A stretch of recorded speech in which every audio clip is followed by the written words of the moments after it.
Trafficking is the severe exploitation of an individual through sexual exploitation or some sort of forced labor.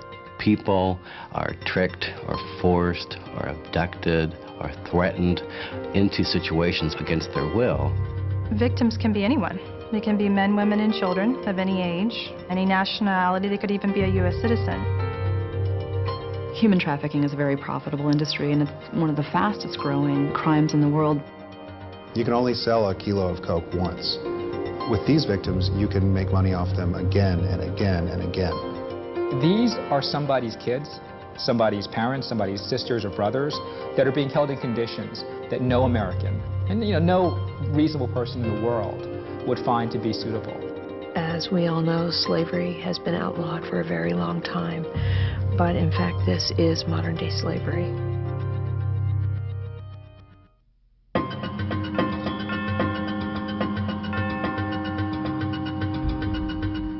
I came here when I was 17 years old, and I came here with a family from my country as their babysitter. When I got to this country, things were nice, but after a few months, things change. Many trafficking victims don't know that they've been trafficking victims. It's very hard for them to name what the problem is. They start treating me bad, and I don't know, I don't have explanation for that.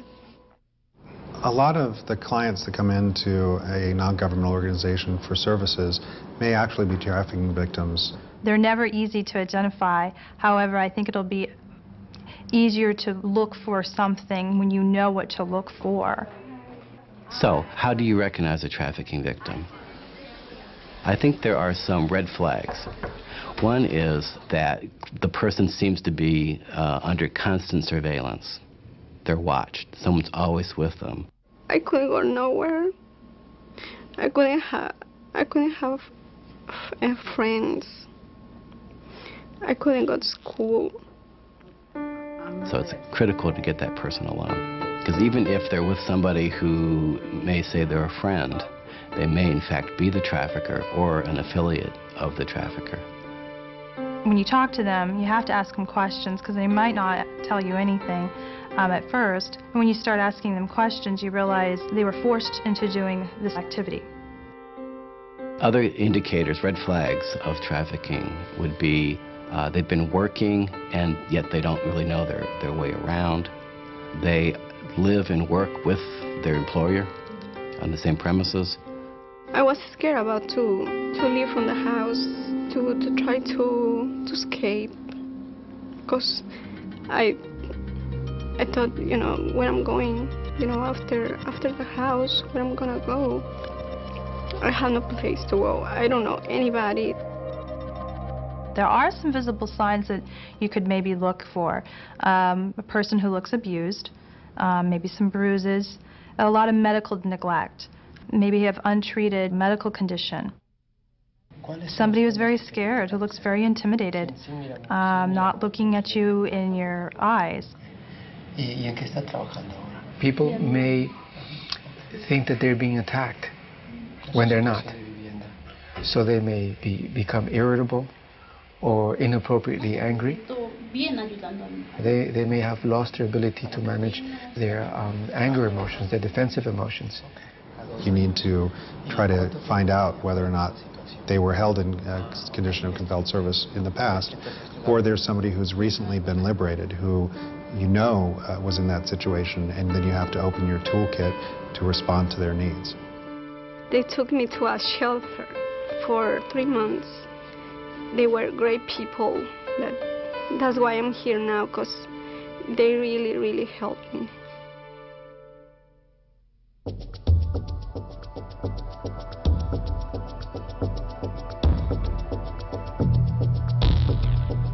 When a big oil pipeline manufacturer in Tulsa, Oklahoma, advertised job openings in India, dozens of skilled metal workers jumped at the chance. But instead of training for permanent employment, the men were treated like slaves, forced to live on factory premises, and paid less than $3 an hour. 52 men managed to escape and sought shelter and legal assistance with help from members of a nearby church.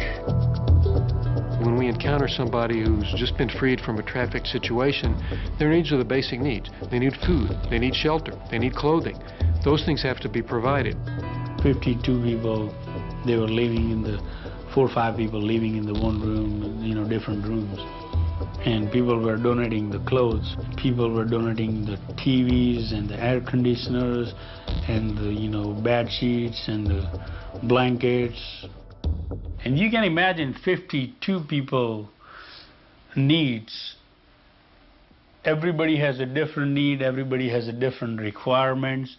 Trafficked persons have an overwhelming need for services, and the key is that each individual has such unique needs. Another important aspect is the physical health. So the person needs to generally get a complete checkup, make sure that they're okay physically, that they don't have any communicable diseases.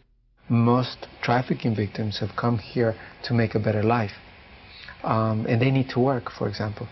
So if that part is not taken care of, then it's going to be very difficult for them to make progress.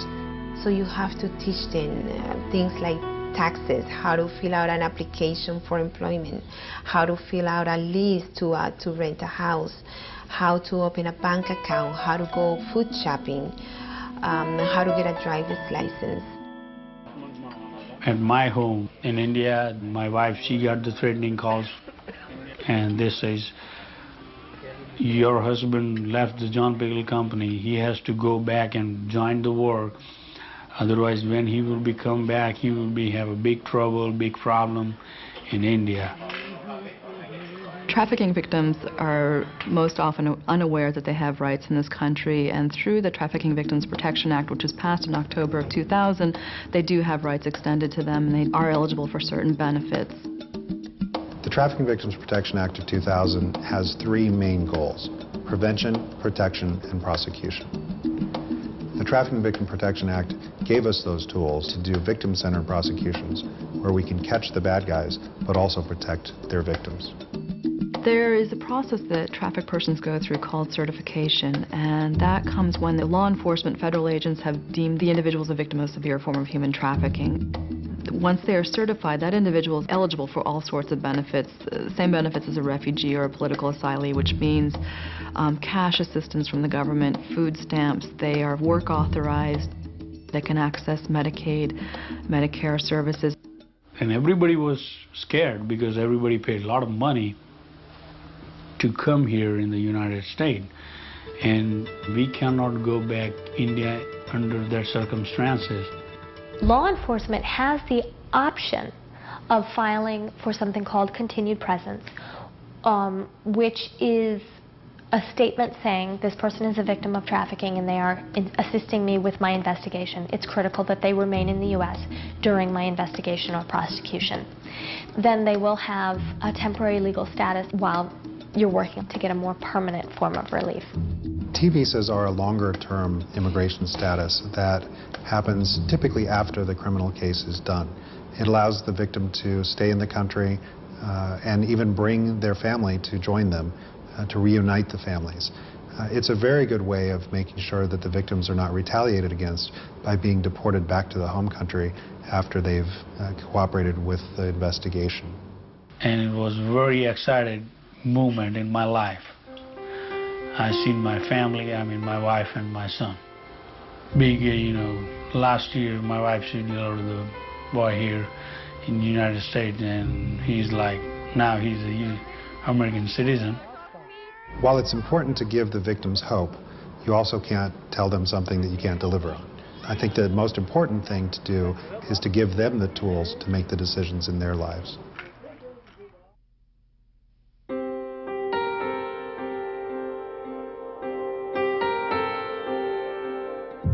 Many of the early trafficking NGOs, the specialists who are now seen as the leaders in this field, started off as battered immigrant women service providers.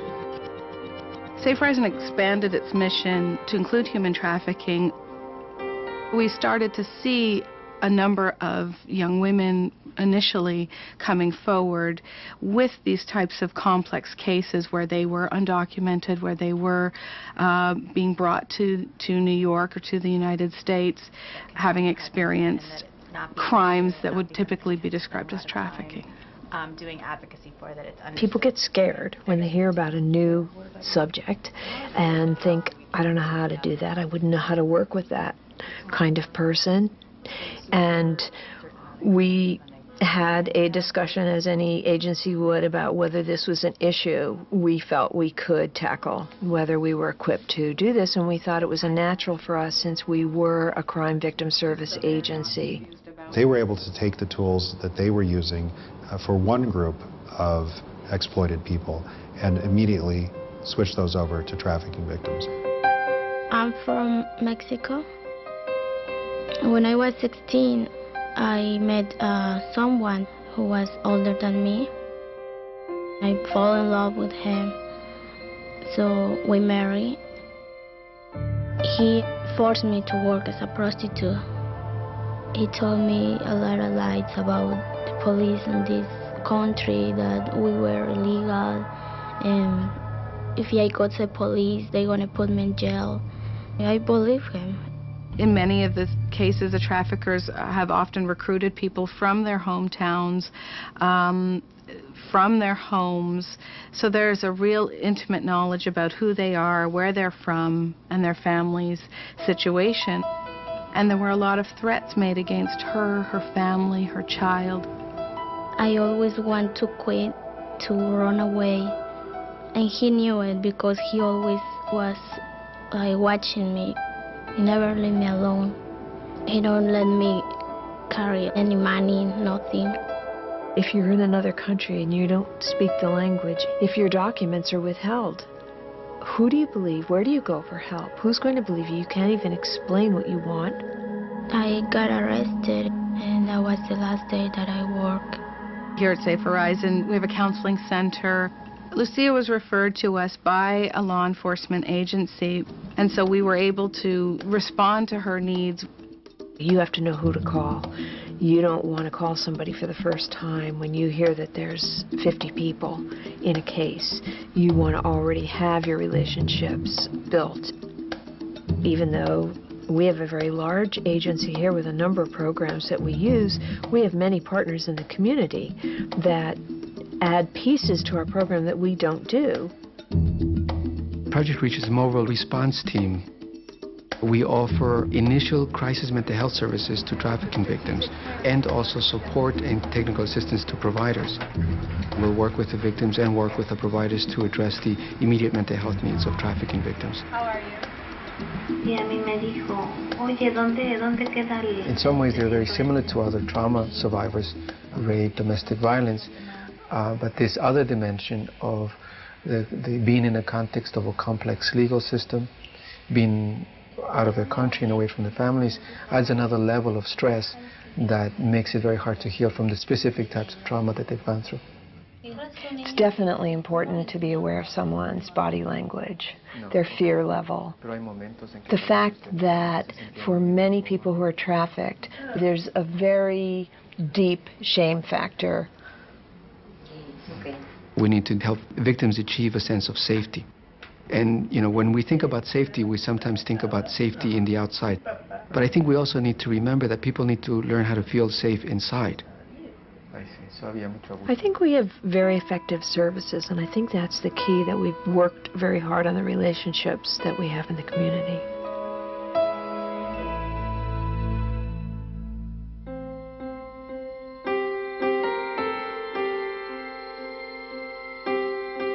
In Austin, we started our Central Texas Coalition Against Human Trafficking after we had our first federal case. 3 young girls were being made to prostitute and had gotten away from the traffickers. The victims were minors. And so all of a sudden we had a few social service providers and a few law enforcement saying, what are we going to do with these minors? At least here in the Austin Police Department, there wasn't a unit specialized to handle that type of situation. It took a lot of manpower and training to understand to decipher what was going on. And we learned the hard way because we did not know what we were doing in the beginning, taking this case on. Who are you going to call at 2 o'clock in the morning where we need to house a victim, whether it be of human trafficking or a sexual assault? I just called every agency in town, and one person would tell me about somebody else, but I didn't know about the refugee service programs because we don't work with them. So that was eye-opening. None of our agencies are all to everything, and so we needed to really bring in all the experts within the community to be able to work with these victims and to make it less traumatic for them. Before, I would have to worry about how do I get a hotel room to put these people in, how do I get clothing. Many times we were pulling money out of our own wallet to satisfy those needs. When I called Katrina, she was over in my office within an hour and just said, we'll help you out here. We know all these different services. We'll find shelter. We'll find this. We'll find this. And ultimately, what happened from that is that we dropped the seeds for the beginning of the Central Texas Coalition Against Human Trafficking, because there was no way any of us could handle this on our own. That was 3 victims. What if we'd had 60 or 100 victims? It would have been unfair for the victims. We met over at some church hall one afternoon, and we called as many people as we knew from the various agencies and organizations in town and asked them to please come and let's put our heads together and let's start talking about what needs to happen. Immediately, we had law enforcement at our coalition meetings. We communicate on a very regular basis, and we built up a level of trust. Robert Sanchez, Austin Police Department Victim Services. Mike Miller with Refugee Services of Texas. Well, our mission is to find human trafficking victims and to rescue them. The more we worked with each other and learned how we could take advantage of each other's services, we found out that we could reach that objective much faster by working together as a partnership versus against each other. And as we grow, we also become more confident and we become more at ease with each other to actually bring up some controversial subjects. Yeah, and she was making cell phone calls from the shelter we had her in the city where she was rescued from to one of the traffickers in another city because he was her boyfriend. Yeah. We wouldn't have even... When I first got into this, I didn't quite realize the safety issues involved. We have to, one, be very concerned about the client and the victim. These traffickers are organized. The NGOs need to be aware that when they're dealing with the victim, that they're also dealing with the traffickers. We do not want to identify, well, our agency is the one who handles all the victims. That wouldn't take much then for someone to find out where the victims are located. We work with, whether it's the Austin Police Department, the FBI, or the immigration, we work with them about these issues. And since the victim and the traffickers are both in the same city, that's what we're a little concerned about. We might be able to move one victim to a different part of the city or even to another city, and that would help alleviate the threat level. Our goal is to take that intimidation factor away from these traffickers and keep these victims safe, and knowing that they are going to be safe in our custody. Not only our victims, but also, too, our providers, our NGO partners are going to be safe. Having that partnership with the non-governmental organizations is vital to these cases being prosecuted successfully and to the victim's safety and to them being able to get all the benefits that they are entitled to. The crime of trafficking is not a crime against our borders. It's a crime against humanity. Through interacting and networking with other agencies, we've been able to learn better how to identify victims of trafficking. Our efforts are to continue to do outreach, to continue to educate every member of society, from law enforcement to social services agencies to different ethnic communities in the area of trafficking. And there's a lot that we can do about it. But we have to be willing to extend ourselves, extend our missions, learn, and get involved.